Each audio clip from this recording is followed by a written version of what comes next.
Welcome back friends. कैसे हैं आप सभी। मैं राकेश सांवरिया आपका स्वागत करता हूं अपने YouTube channel teaching with Rakesh में। फ्रेंड्स, आज की हमारी क्लास ईवीएस की है, जो कि पर्यावरण अध्ययन की 6th क्लास है। इससे पहले मैंने 5 वीडियो अपलोड की हुई है। अगर आपने वो वीडियोज़ नहीं देखी हैं तो एक बार देख लें। मैं उन सभी वीडियोज़ का लिंक डिस्क्रिप्शन में दे दूँगा, या फिर आप उन सभी वीडियोज़ को प्लेलिस्ट में जाकर सीक्वेंस से देख सकते हैं।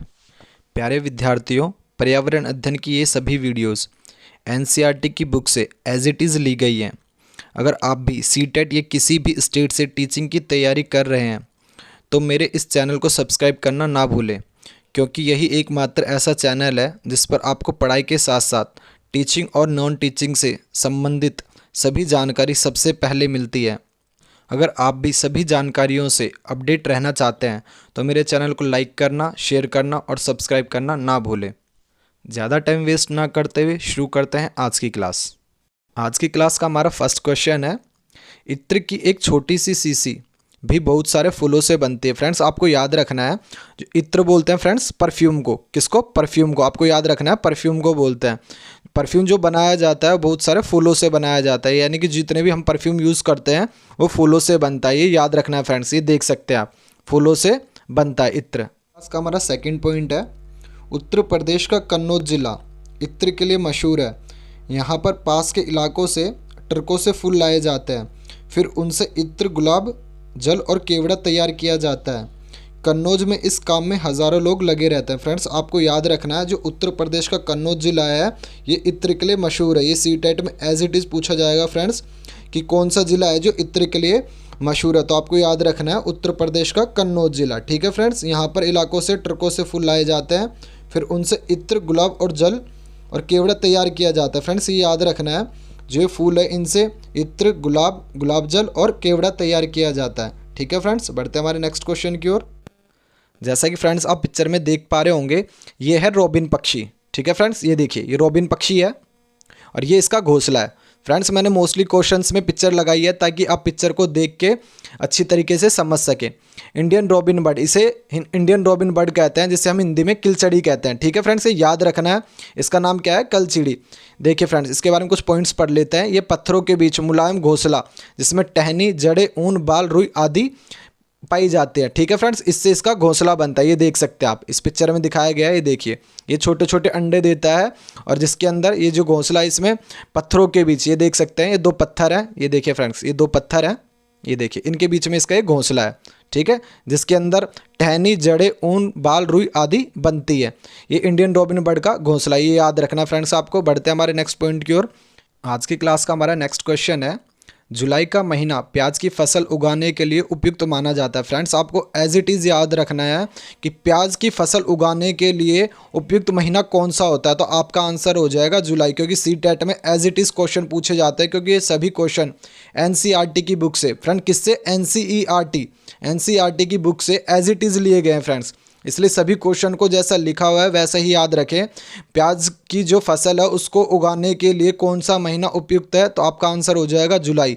ठीक है फ्रेंड्स, बढ़ते हैं हमारे नेक्स्ट क्वेश्चन की ओर। प्याज को बोने के लगभग 20 दिन बाद उसमें छोटे छोटे पौधे निकल आते हैं। आपको याद रखना है, जब प्याज को बो दिया जाता है तो उसके 20 दिन बाद उसमें छोटे छोटे पौधे उगाते हैं। ठीक है फ्रेंड्स, बढ़ते हैं हमारे नेक्स्ट क्वेश्चन की ओर। पक्षी केवल अंडा देने के लिए ही घोंसला बनाते हैं। आपको याद रखना है, जो पक्षी होते हैं वो सिर्फ अंडा देने के लिए घोंसला बनाते हैं। जब अंडों से बच्चे निकल जाते हैं तो वे घोंसला छोड़कर चले जाते हैं। ठीक है फ्रेंड्स, ये पॉइंट याद रखने आपको। बढ़ते हैं हमारे नेक्स्ट क्वेश्चन की ओर। आज का हमारा नेक्स्ट क्वेश्चन है, कालबेलिया सांप पालने वाले या बीन बजाने वालों को कहते हैं। ये याद रखना है फ्रेंड्स, जो कालबेलिया ये कहाँ पाई जाती है फ्रेंड्स? ये जनजाति ये राजस्थान में पाई जाती है। कहाँ पर? राजस्थान में। ये याद रखना आपको, ये राजस्थान में पाई जाती है।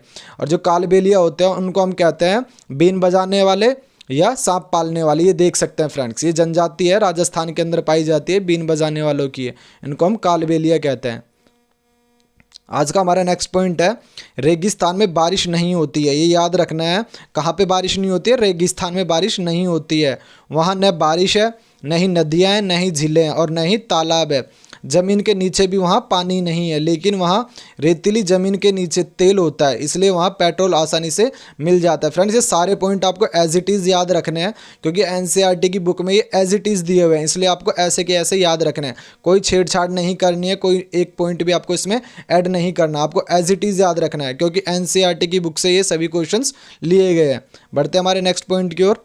आज का हमारा नेक्स्ट पॉइंट है बोका। फ्रेंड्स ये याद रखना है, बोका असम में खाए जाने वाले चावलों की एक किस्म है, क्योंकि सीटेट में पूछा जाएगा कि बोका क्या है, तो आपको याद रखना है ये चावलों की एक किस्म है, ठीक है, जो कि असम में पाए जाते हैं। ठीक है फ्रेंड्स, असम में खाए जाने वाली चावलों की एक किस्म है जो बोका है। ठीक है फ्रेंड्स, इसका नाम याद रखना आपको, बोका क्या है, असम में खाए जाने चावलों की एक किस्म है जो पकने के बाद चिपचिपे हो जाते हैं। ये देखिए फ्रेंड्स, इसकी पिक्चर मैंने ली है, वो दिखा देता हूँ आपको। ये देखिए फ्रेंड्स, ये है बोका, जो कि असम में खाए जाने वाले चावलों की किस्म है, ये पकने के बाद चिपचिपे हो जाते हैं। ठीक है फ्रेंड्स, आज की क्लास का हमारा नेक्स्ट पॉइंट है वल्लम। केरल के कुछ भागों में बच्चे पानी को पार करने के लिए वल्लम है क्या फ्रेंड्स, आपको याद रखना है, पहले जान लेना चाहिए कि वल्लम है क्या।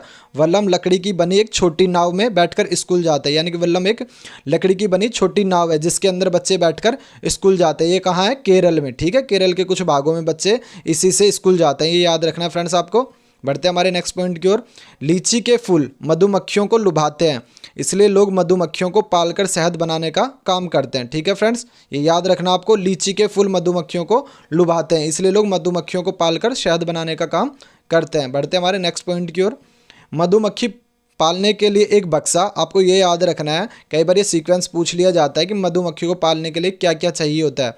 ठीक है फ्रेंड्स, तो एक बक्सा, मीठा घोल बनाने के लिए चीनी, और छत्ते को साफ करने के लिए दवाइयों की ज़रूरत होती है। ये याद रखना फ्रेंड्स, ये सभी पॉइंट्स। बढ़ते हैं नेक्स्ट पॉइंट की ओर।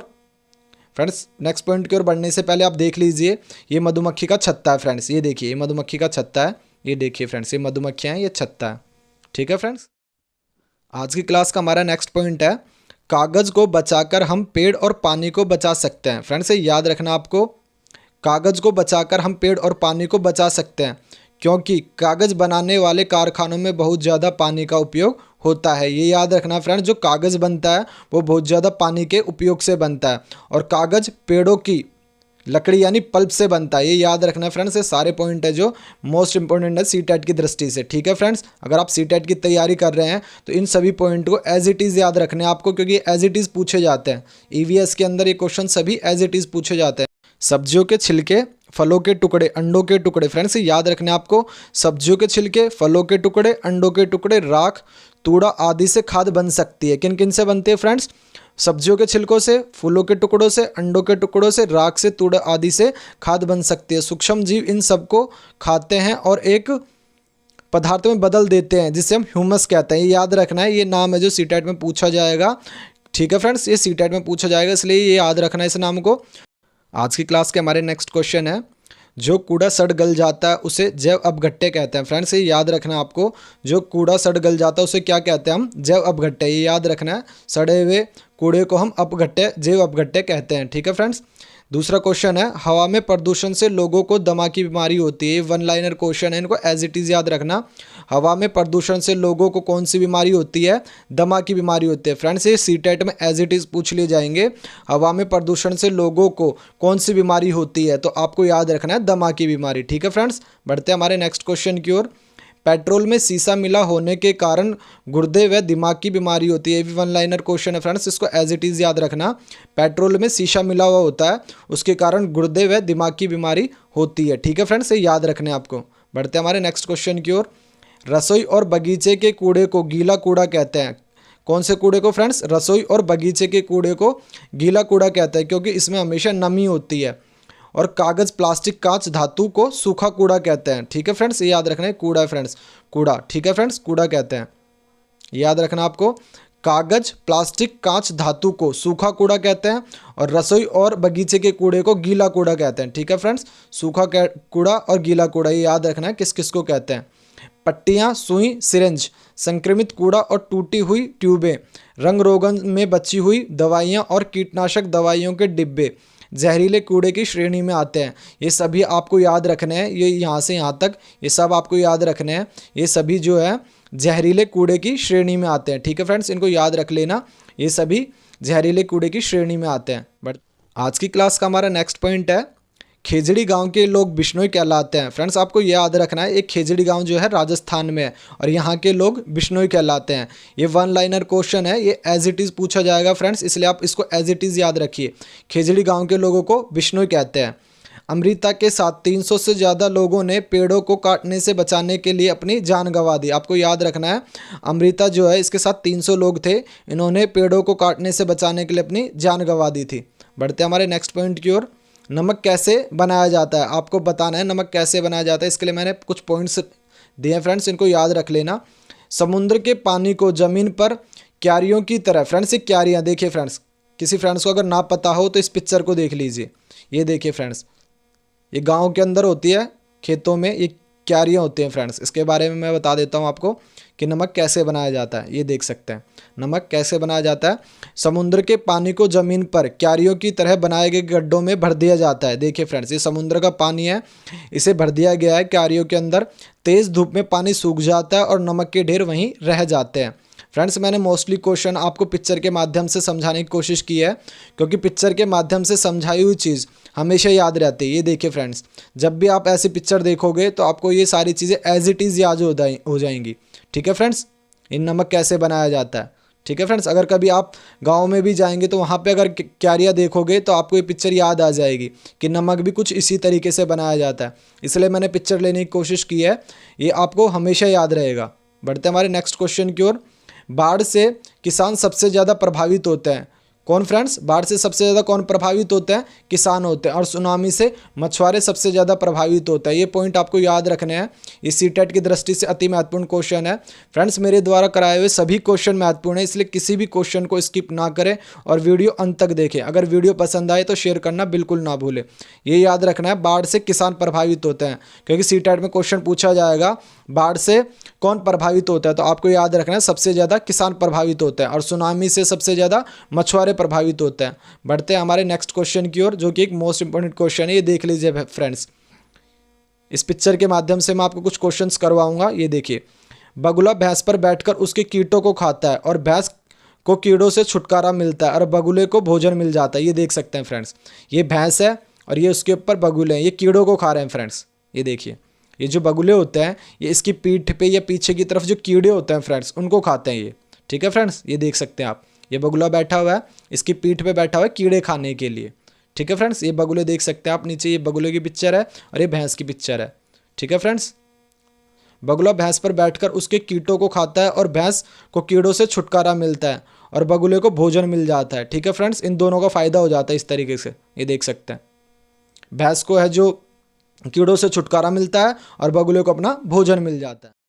आज की क्लास का हमारा नेक्स्ट पॉइंट है, गाय के आगे के दांत छोटे होते हैं। आपको याद रखना है, जो गाय के दांत होते हैं वो आगे के छोटे होते हैं, जो कि पत्तों को काटने के लिए होते हैं। जो गाय के आगे के दांत होते हैं वो छोटे होते हैं, किस काम आते हैं?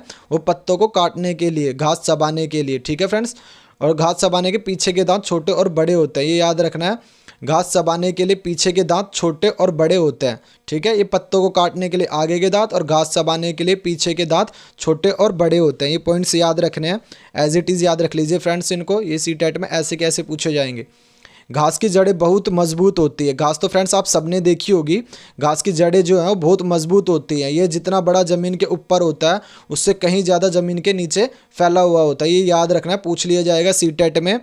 ऐसा कौन सा पेड़ है फ्रेंड्स, घास को हम पेड़ बोल सकते हैं, ऐसा कौन सा पेड़ है जो जितना बड़ा ज़मीन के ऊपर है उससे कहीं ज़्यादा ज़मीन के नीचे फैला हुआ है? तो आपको याद रखना है घास है वो। ठीक है फ्रेंड्स, बढ़ते हैं हमारे नेक्स्ट क्वेश्चन की ओर। फ्रेंड्स आज की क्लास का हमारा मोस्ट इंपॉर्टेंट क्वेश्चन है, ये देखिए फ्रेंड्स, इसको मोस्ट इंपॉर्टेंट कर लीजिए।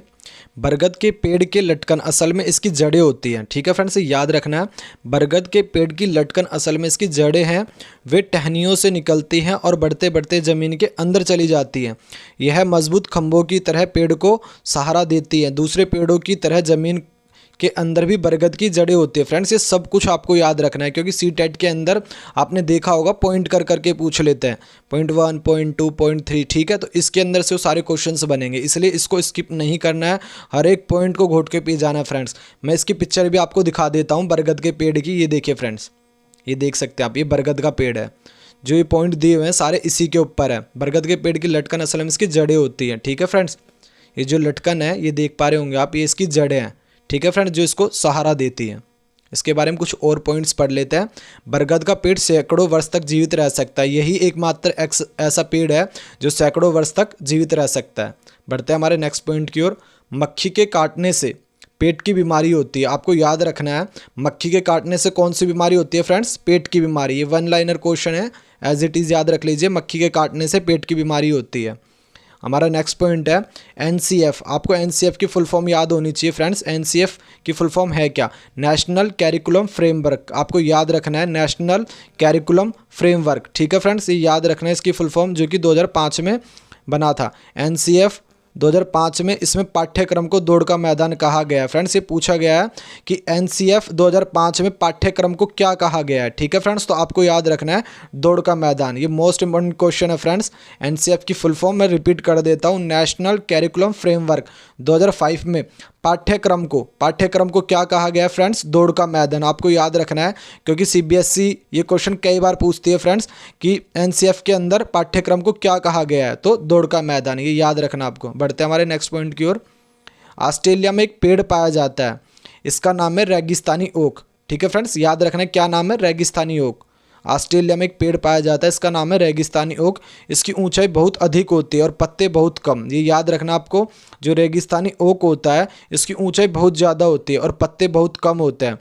कभी इस इलाके में पानी नहीं आता है तो वहाँ के लोग इसके तने के अंदर पाइप डालकर पानी निकाल लेते हैं। इसकी पिक्चर मैं आपको दिखा देता हूँ फ्रेंड्स, ये देखिए, ये है रेगिस्तानी ओक, ठीक है फ्रेंड्स। इसके बारे में कुछ और पॉइंट पढ़ लेते हैं। रेगिस्तानी ओक की जड़ें उसके तने की 30 गुना लंबी होती है, ये याद रखना आपको। रेगिस्तानी जो ओक है इसकी जड़ें जो है इसके तने की 30 गुना लंबी होती है, यानी कि जितना तना होगा उससे 30 गुना इसकी लंबी जड़ें होंगी, ठीक है फ्रेंड्स। ये देखिए, रेगिस्तानी ओक की जड़ें उसके तने की 30 गुना लंबी होती है। रेगिस्तानी ओक की लंबाई लगभग 10 फुट होती है, ठीक है फ्रेंड्स, 10 फीट का ये होता है फ्रेंड्स, ये देख सकते हैं। ये देखिए, ये रेगिस्तानी ओक है जिसकी लंबाई जो है 10 फीट है। जैसा कि फ्रेंड्स आप स्क्रीन पे देख पा रहे होंगे, ये कौवा है, ये देखिए फ्रेंड्स, ये कौवा है, इसकी स्क्रीन पे देख लीजिए पिक्चर, ये कौवा है फ्रेंड्स, और ये इसका घोंसला है। ये फ्रेंड्स जो कौवा है ये सबसे ऊंची डाल पर घोंसला बनाता है, ये याद रखना आपको। ऐसा कौन सा पक्षी है जो पेड़ की सबसे ऊंची डाल पर अपना घोंसला बनाता है, तो वो कौवा है फ्रेंड्स, ये याद रखना है। मैंने पिक्चर के माध्यम से आपको समझाने की कोशिश की है, ठीक है फ्रेंड्स। ये देखिए, कौवा अपना घोंसला पेड़ की सबसे ऊंची डाल पर बनाता है और कोयल कौवे के घोंसले में अंडे देती है। ये पॉइंट्स याद रखने आपको। कौवा अपना घोंसला पेड़ की सबसे ऊंची डाल पर बनाता है और कोयल कौवे के घोंसले में अंडे देती है, ये याद रखना है। जो कोयल है वो कौवे के घोंसले में अंडे देती है, ठीक है फ्रेंड्स। ऐसा कौन सा पक्षी है जो कौवे के घोंसले में अंडे देता है, तो आपको याद रखना है कोयल है फ्रेंड्स, ठीक है। बढ़ते हैं फ्रेंड्स, जैसा कि आप स्क्रीन पे देख पा रहे होंगे, ये है दर्जन चिड़िया, ठीक है फ्रेंड्स, इसका नाम है दर्जन चिड़िया। ये देख लीजिए, पिक्चर के माध्यम से मैंने आपको समझाने की कोशिश की है, ये है दर्जन चिड़िया। दर्जन चिड़िया ये है अपने नुकीली चोंच से पत्तों में छेद कर सीख कर घोंसला बना लेती है। ये देखिए फ्रेंड्स, ये पत्तों को इसमें छेद करके या सी करके घोंसला बना लेती है, जैसा कि इस पिक्चर में बनाया गया है, दिखाया गया है। दर्जन चिड़िया बोलते हैं फ्रेंड्स, ये याद रखना है। इसको दार्जिन चिड़िया या दर्जन चिड़िया भी कहते हैं। क्वेश्चन ऐसा बनेगा फ्रेंड्स, ऐसा कौन सा पक्षी है जो पत्तों में छेद कर या सीकर घोंसला बना लेता है, तो आपका आंसर हो जाएगा दर्जन चिड़िया, ठीक है फ्रेंड्स आज की क्लास का हमारा नेक्स्ट क्वेश्चन है, ये देख सकते हैं स्क्रीन पे। छिपकली और मेंढक सर्दी से बचने हेतु लंबी नींद यानी कि शीत निंद्रा में चले जाते हैं, ठीक है फ्रेंड्स। ये दो जानवर ऐसे हैं, छिपकली और मेंढक। आपने देखा होगा फ्रेंड्स, छिपकली जो है गर्मियों में सबसे ज़्यादा दिखाई देती है और मेंढक जो है बरसात के मौसम में, लेकिन सर्दी में ये दोनों नहीं दिखाई देते। इसके पीछे ये रीज़न है फ्रेंड्स, ये सर्दी से बचने हेतु लंबी नींद में चले जाते हैं, यानी कि लंबी नींद में सो जाते हैं, ठीक है फ्रेंड्स। आज की क्लास का हमारा नेक्स्ट पॉइंट है, परागकण पंखुड़ियों के अंदर फूल के बीच में कुछ पतली पाउडर जैसी रचनाएं दिखाई देती है, ठीक है फ्रेंड्स, जिन्हें परागकण कहते हैं। परागकण पाउडर जैसे होते हैं। परागकण प्रक्रिया जिसके द्वारा पौधे प्रजनन करते हैं। पौधे प्रजनन कैसे करते हैं फ्रेंड्स, याद रखना है। प्रजनन कैसे करते हैं? परागकण प्रक्रिया जिसके द्वारा पौधे प्रजनन करते हैं, यानी कि परागकण प्रक्रिया द्वारा पौधे प्रजनन करते हैं। बढ़ते हैं हमारे नेक्स्ट पॉइंट की। आज की क्लास का हमारा लास्ट क्वेश्चन है, कचनार के फूल की सब्जी यूपी में, ये याद रखना आपको, जो कचनार के फूल है इसकी सब्जी जो है यूपी में बनती है, तथा केले के फूलों की सब्जी केरल में बनती है। ये पॉइंट्स याद रखना है। कचनार के फूल की सब्जी यूपी में तथा केले के फूलों की सब्जी केरल में खाई जाती है। महाराष्ट्र में सहजन के फूलों के पकोड़े बनते हैं। ये पॉइंट्स एज इट इज़ याद रखना है फ्रेंड्स, क्योंकि ये सीटेट की दृष्टि से मोस्ट इंपॉर्टेंट क्वेश्चन है। ठीक है फ्रेंड्स, इनको स्किप नहीं करना है, इनको एज इट इज़ याद रखना है। ठीक है फ्रेंड्स, आपको आज की वीडियो कैसी लगी कमेंट बॉक्स में ज़रूर बताएं, और आपने अभी तक चैनल को सब्सक्राइब नहीं किया तो सब्सक्राइब करें, लाइक करें और शेयर करना बिल्कुल ना भूलें। जय हिंद, जय भारत।